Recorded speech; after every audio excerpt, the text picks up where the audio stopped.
Hello everybody, welcome or welcome back. My name is Monique and I'm on a financial health journey to create an inheritance for the generations to come. I want to do that through consistency and discipline. Today we are here to do marriage and money the first 90 days. I'd like to thank anybody who's liked or commented on any of my videos, and especially those that have chosen to subscribe to my channel. Truly started this as a way to hold myself accountable, but I understand, recognize, and appreciate the community as a whole. So if you are rocking with me on this journey, thank you, thank you, thank you. If you haven't made up your mind yet, sit with me for a spell. At the end of this video, if it's content you find valuable or enjoyable, please feel free to subscribe. Myself and Sweets have been married recently. 90 days, y'all. Hey. And we're trying to figure out a way to combine our future, our family, and our finances, because we got a whole bunch of kids and we want to make sure that the decisions we're making now won't negatively impact them in the future. So this is just a way for me to document all of the things that I've learned and that I'm starting to understand and need to carry with me throughout this journey with my sweets, just around marriage and money and how all of this is mixing. This has nothing to do with your marriage, with your relationship, with your situationship. This is all about me, and it's all about all of the things that I've learned.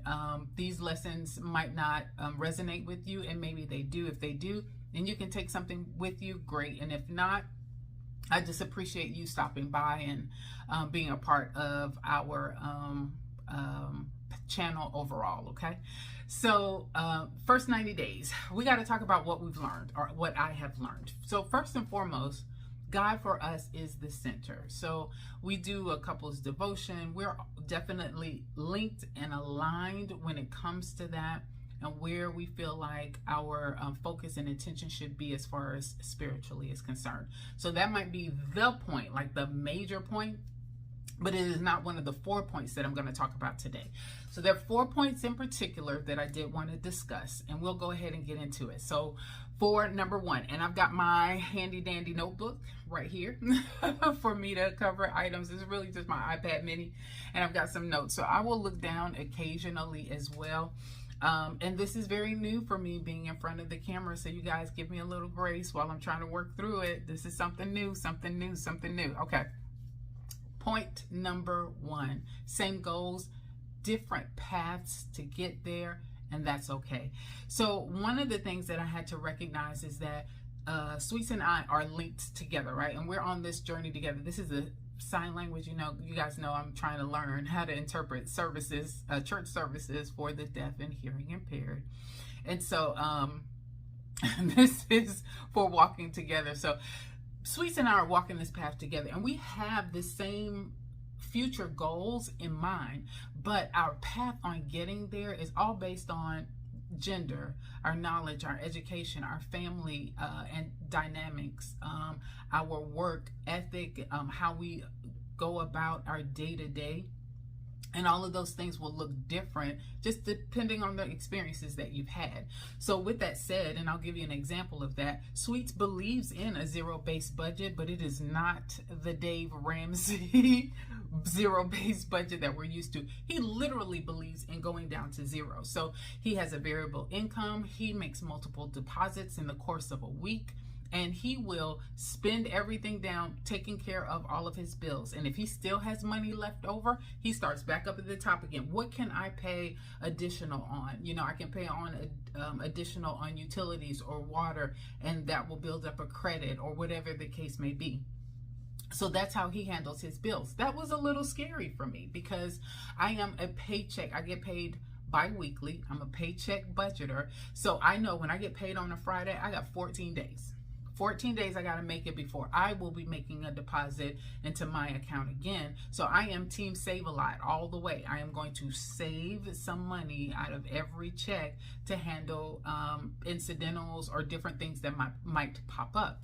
So one day, just curious, and we'll talk about that in a second, I said, well, what do you do if you have a battery that goes dead? He was like, well, I swipe my credit card and I get a battery, and the next time I make a deposit, I take care of the credit card bill, because all of my other stuff, all of my other bills are taken care of. And he said, well, what do you do? And I said, well, I save. So I have sinking funds, and I will pull the money from a sinking fund to pay for that battery. That way I don't have to worry about using any bill money. So if you look at it in the grand scheme of things, we both achieved the same goal. We paid for the battery and got the battery taken care of. We didn't have to use any bill money to get that done. We didn't have to go into debt to get that done. We didn't have to worry about credit card interest rates hitting or anything like that to get it done. We achieved the same goal, we just achieved it different ways. And so one of the things I had to recognize is there is no right or wrong way when it comes to this. And just because we don't handle it the same doesn't mean we aren't still going in the same path and in the same direction. So the key for us was to stay connected in our communication and to be curious about why the other person is doing something and not confrontational. So there was a whole lot of C's, so I'm going to say it again. We had to stay connected in our communication, and we had to be curious about why the other person approaches their finances or their budget the way that they do, instead of being confrontational. And that keeps the lines of communication open, and it also makes sure the other person doesn't feel attacked or defensive about why they do things the way that they do, right? So that's one of the biggest things I think that I've learned, is that I can have the same goal as Sweets, but the idea that his process steps are gonna work the exact same way. This is steps, which is gonna work the same way that mine doesn't make sense, right? So that's number one. Number two, put pen to paper. Okay, we got to do that. And I realize now more than anything, and I thank this budgeting community for this idea or concept. I had to realize that having that broad view of what's going on has been key and instrumental in our relationship. So when you get married, you're just so gung-ho about combining everything. We got to combine everything together. We got to be on one accord, and everything has to look like we are approaching it from that joint aspect, right? So one of the ideas that I had was that I can cover all of the household expenses. So I'll take a step back. Sweets has a home in South Carolina. I have a home in Georgia. We want to maintain both properties because we want to get into investments, right? So into Airbnb or rental properties, we want to make sure that we're building wealth so that we don't have to work that much longer if we can help it, right? So with that said, we're holding on to both of them. I said, my pay is salary. It is set. I know exactly how much it is going to be. So I said to Sweets, okay, I will handle all household bills for both of the properties, and you take care of everything else. He was like, bet, I'm good. Let's do that. Let's go ahead and pull the trigger, right? Here's the thing. What I saw as everything else is very different than what he saw as everything else. But one of the things I've learned from this budgeting community, put pen to paper. So pulled out a big calendar. I said, I'm going to put all my household bills on that. I want you to put all of your household bills on it, and then let's see how that matches up to when I get paid, to see if we can do that. And he said, okay. So I did mine. He took it. He did all of his. I get it back, and I'm looking at it, and I said, huh. So this got cell phones on it, and it's got car notes, and it's got car insurance for Sweets. I didn't put my car note and my car insurance and my cell phone on there, because in my mind, those are not household expenses. So in my mind, I'm covering 4 walls, and those car note, car insurance, and cell phones would be everything, a part of everything else. So I see his list, and I said, well, now, okay, remember, I got to be curious, right? Not confrontational, curious. So I said, this is interesting. You added your car note, your car insurance, and your cell phone to the list. I said, how do you consider that to be a part of your household bills? He was like, yeah, it's fixed expenses that come out every single month. It's a part of our household overall. And as far as I'm concerned, everything else is just gas and groceries and dining and those types of things. Why? what did you have as everything else? I said, well, when I said household, I meant 4 walls. And if it didn't fall into them 4 walls, if it wasn't mortgage, if it wasn't utilities, home warranty, security, then everything else, it would fall into everything else. So I did not put my car, I didn't put my cell phone, etc. So again, heard the same words, translated them differently, and therefore would have handled this process differently because of that. But we are constant in our communication, and we're going to be curious and not confrontational. So with that said, I was like, okay, well, I feel like my path was the happy path, but let's go your path, which is the not so happy path to me. So when I wrote everything in there, it was like, there's no way I can do this. My check is not enough check to handle both of these pieces together, both of these properties together. So at that point, I was like, I'm glad we put pen to paper, because then we started to understand what I thought would have worked and what he thought would have worked. Once we actually started to look at the numbers, looked at a broader view of it, we realized that wasn't going to work. So now we have to shift and we got to slide. So we came up with an alternate plan. So this alternate plan would be, let's combine all of our subscriptions together, and then eventually I will take on cell phone and I would take on car insurance. And that's where we decided that we were going to shift things around a little bit more. But putting pen to paper is what helped us to come up with this alternate plan. Now that leads into point number 3. And that is, sometimes you got to push pause. And so that's what ended up happening with us. We came up with our alternative plan, and then we were good to go. We're like, okay, boom, bet we're going to do this. And then life happened. Like kids moving in and out. There was my kids. There was my kids moving in and out. And then we had medical expenses for his baby girl. And there was a lot of things just moving and happening. And what made sense, day one, when we came up with this alternate plan, literally did not make sense day 21, 3 weeks in, as all of these life things started to happen. And that is going to continue to be the case. Life will continue to happen, and we have to be like water. We got to ebb and flow. We got to shift, and we've got to make sure that we are checking in with each other at all times, because things tend to shift very often.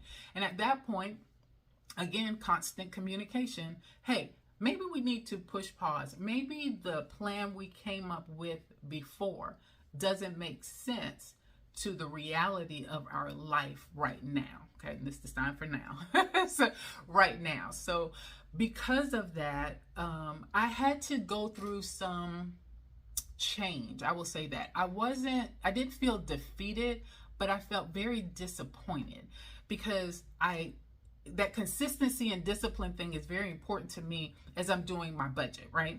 Because I like to have a plan in place, and I want to work that plan. And it felt like I had a plan in place that wasn't working, and we were gonna not be able to achieve that unity that I was looking for in all things, right? We had unity as far as spirituality was concerned, unity as far as family is concerned, but and what our future was is supposed to be. Don't let me say is supposed to be. But the finance part, I didn't see that combination happening the way I thought. And so it was very difficult, because at that point I was thinking to myself, am I, gosh, what is happening? We had one plan that didn't work. Came out with an alternate plan, thought we were good, that's not working. And like I said, you can start to feel a little disappointed. But the key is understanding and recognizing that pausing doesn't mean you put it to pasture, right? Pausing does not mean that you're not going to do it anymore. It's saying stop for a second, settle into what you got going on, reevaluate. Now that life is different, then the plan may need to be different. So let's reevaluate. Let's come back out with another plan, or the same plan, whichever makes the best sense for you. But you got that pushing pause for a moment just allows you to take a breather, take a step back, and to evaluate. And so it does not mean that you're not going to be successful. And it was really important to me to recognize that, because I remember what God told me before I got married to Sweets. He said, you're letting perfection get in the way of prosperity. You want everything to be perfect. You want everything to be aligned just so, and that's the only way that it can be blessed. And that is not the case. Our relationship is blessed. What we're going through right now is still blessed. Our unity is blessed. Our plans are going to be blessed, and they are going to come to fruition.